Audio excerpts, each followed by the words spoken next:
Welcome to another edition of Rick Answers His Email. First up today is Kim from Delta saying she's having trouble downloading CCleaner and is having trouble doing so. So we're going to go to my website, and once you arrive at helpmerick.com, scroll over to the right-hand side of the page if you don't have high resolution.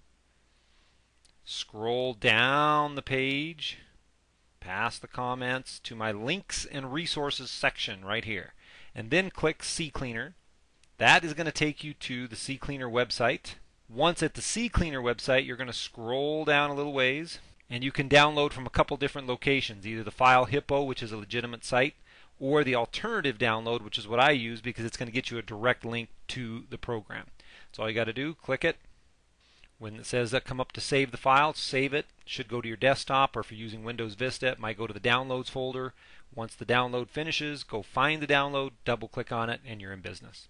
Next question is from Walt, who says he's getting a lot of feedback from his speakers, and he's thinking it might be due to his new dual band router. It's very possible it could be. One thing you can test, Walt, is move the speakers or the router, whichever is easier to move, further than maybe 5 or 6 feet away from each other. And if you have them that far separated, you should see a little less interference if that's what is causing it.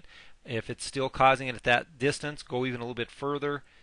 And if it's still causing it, there's something else that's the problem, and you're going to have to hunt down another culprit. Charles is writing about Windows 7, and he thinks I should come out with some specs on what to expect for Windows 7. I've done that already. I've got a bunch of Windows 7 information on the website. You can just search for Windows 7 at helpmerick.com. But I'm also going to wait until the middle of October, right before Windows 7 comes out, to see what new machines are coming out before then. But in a nutshell, you do want to have, for best performance, a dual-core processor. Doesn't matter if it's AMD or Intel, and at least 4 gigs of RAM. You can get by with less, but those are the two main things that I would look for if you want to run Windows 7. Gene just downloaded the Zonbu version of Linux and put it on an older Everix computer and is doing fine with it, except for they can't see the mouse cursor, and wondering what they can do. Probably, if the mouse cursor is not visible, it's probably something to do with the video card. What I would do is right-click on the desktop, go to Properties, and then you should be able to change either the theme of your Zonbu desktop, or you can go into the control panel and go into Mouse and change the color of your mouse. Usually it's white, maybe change it to black, or if there's anything that says Special Effects in the Zonbu control panel, disable those temporarily and see if that also helps your mouse situation.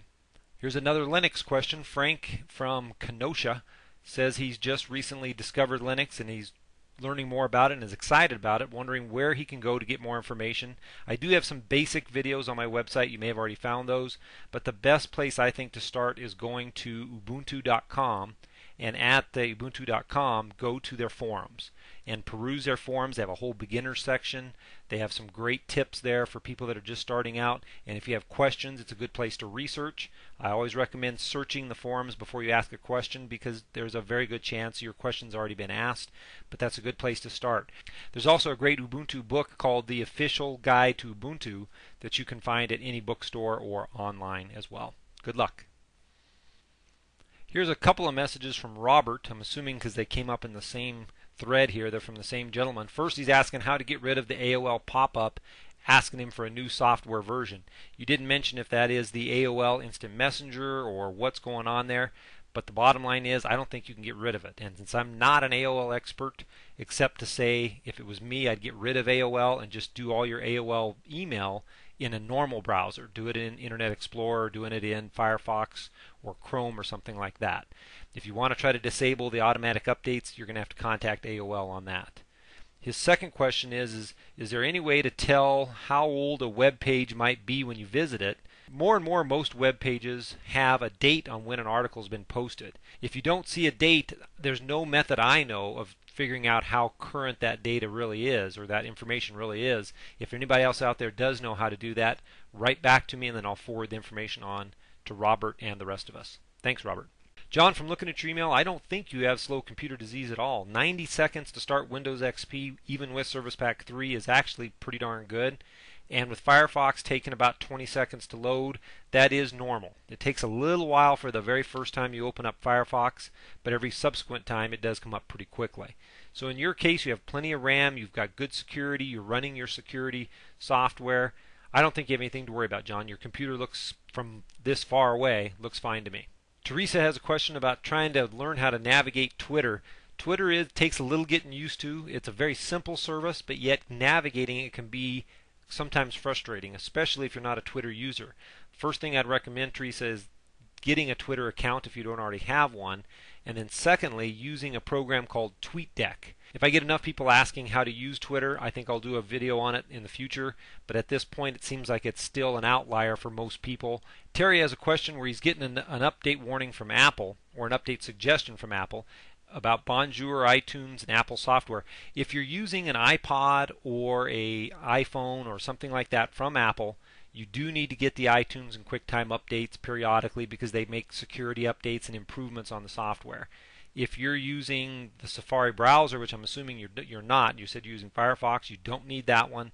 The Bonjour for Windows is also related to synchronizing, and in some cases, depending on your system, could be related to printer and sharing printers. So the only one I think you don't need on this list is Safari. The rest of them I'd go ahead and get.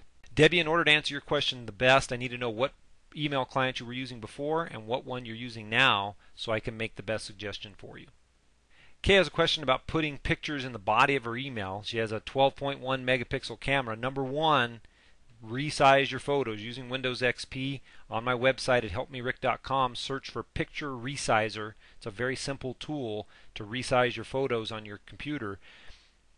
And with 12.1 megapixels, you've got to shrink those a little bit before you put them in an email. And if you want to put it in a body of an email, it depends on what email system you're using. If you're using Outlook Express or Outlook, you can click on Insert Picture from the menus, and then from File, navigate to your file and insert it in there. That's all the questions we have for this week. Thanks for writing in. Thanks for visiting helpmerick.com, and be sure to keep spreading the word about helpmerick.com.